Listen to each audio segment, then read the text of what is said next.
তুমি কে মেয়ে? এখানে বসে বসে বিড়বিড় করছো। আমাকে তুমি কিছু খেতে দিবে না? তোমাদের বাড়িতে কি আমাকে খাবার দেওয়ার মতো কি কিছু আছে?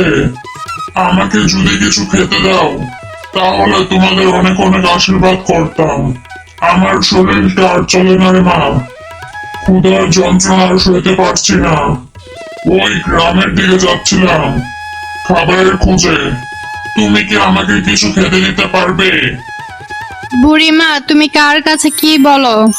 দুঃখের কথা, আমিও তো না খেয়ে আছি 2 দিন হলো।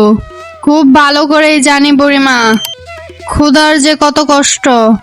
এত কষ্ট পৃথিবীতে মনে হয় আর নেই।